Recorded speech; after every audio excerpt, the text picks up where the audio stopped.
টলিউডে ঘটছে একের পর এক চমক। বহু বছর বাংলা ছবিতে কামব্যাক করছেন লেজেন্ডারি অভিনেত্রী মৌসুমী চ্যাটার্জি। আর সেই কামব্যাক হচ্ছে পরিচালক জিৎ চক্রবর্তীর নতুন ছবি আরি দিয়ে। ছবিটি মুক্তি পেতে চলেছে এই মাসের 25 তারিখ। আজকে আমরা এসেছি আরির অন্যতম গান ডাকাত পড়েছে মিউজিক লঞ্চে। এই গানে আমরা দেখতে পাবো শ্রাবন্তী চ্যাটার্জিকে। চলুন দেখে নিই আজকের এই মিউজিক লঞ্চের বিভিন্ন মুহূর্ত। এই ছবিতে অভিনয় করেছেন যশ দাশগুপ্ত, নুসরত জাহান এবং মৌসুমী চ্যাটার্জি। এছাড়াও ছবির বিশেষ আকর্ষণ ডাকাত পড়েছে গানে দেখা যাবে অভিনেত্রী শ্রাবন্তী চ্যাটার্জিকে। আর এই ছবিটি কি আপনাদের মনে ছাপ ফেলবে তা জানতে অপেক্ষা করতে হবে মুক্তির দিন পর্যন্ত। অবশ্যই অনেক লাস্ট আমি ফান্দে পড়িয়া বগা কান্দেরেতে কোকা কোলা গানটা আমি আইটেম সং আমার ছবিরই গান ছিল, সেখানে আমি আইটেম করেছিলাম। সঙ্গে সোহম ছিল।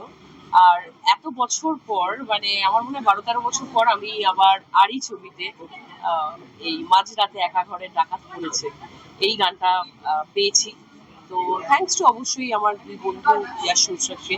ওরা ভেবেছে আমাকে এই গানটার সাথে যাতে আমি পারফর্ম করি।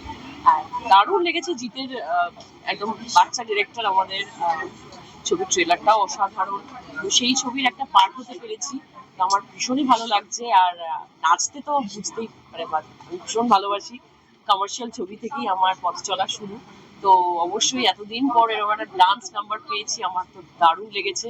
আর আশা করছি যারা আমাকে ভালোবাসে, যারা আমাকে এতদিন ধরে ভালোবেসে এসছে, তাদেরও ভালো লাগবে। বর্ষের অনেক অনেক শুভেচ্ছা। আপনারা আশা করি ভালো আছেন। আমাদের সিনেমা আরি 25শে এপ্রিল মুক্তি পাবে আপনাদের নিকটবর্তী প্রেক্ষাগৃহে। একটু একটু করে প্রস্তুতি চলছে। যেমন আজকে ডাকাত পড়েছে, ডাকাত সত্যি সত্যি পড়েনি, ডাকাত আপনাদের মনে পড়বে। শ্রাবন্তী আশা করি খুব আপনাদের মন ছুঁয়ে নেবে। এত বছর ধরে ও এত সুন্দর পারফর্ম করে, অনেক বছর পর আপনারা আমাকে একটি আইটেম সঙ্গে দেখতে পাবেন। এই আইটেম সঙ্গে আমাদের মূলত গল্পটাই এগিয়ে নিয়ে যায়, তার এক ঝলক আপনারা গানে ইউটিউবে যেটা আছে সেটাই পাবেন। এবং খুব তাড়াতাড়ি আমাদের আরেকটি গানও চলে আসবে। তবে আজকে ডাকাত পড়েছে এইটা আপনারা এনজয় করুন। এটা একটা সুন্দর আইটেম নাম্বার, আপনারা পায়ে পা মিলাতে পারেন। এই পায়ে পা মিলিয়ে কিন্তু অবশ্যই 25 তারিখ আসতে হবে নিকটবর্তী সিনেমা হলে আরি দেখতে সপরিবার। এইরকম বিভিন্ন অনুষ্ঠানে চোখ থাকবে খবর বাংলার, এবং আপনারা চোখ রাখুন খবর বাংলার পর্দায়। ক্যামেরায় কোয়েল রায়ের সাথে প্রিয়াঙ্কা সাধুখার রিপোর্ট, খবর বাংলা, কলকাতা।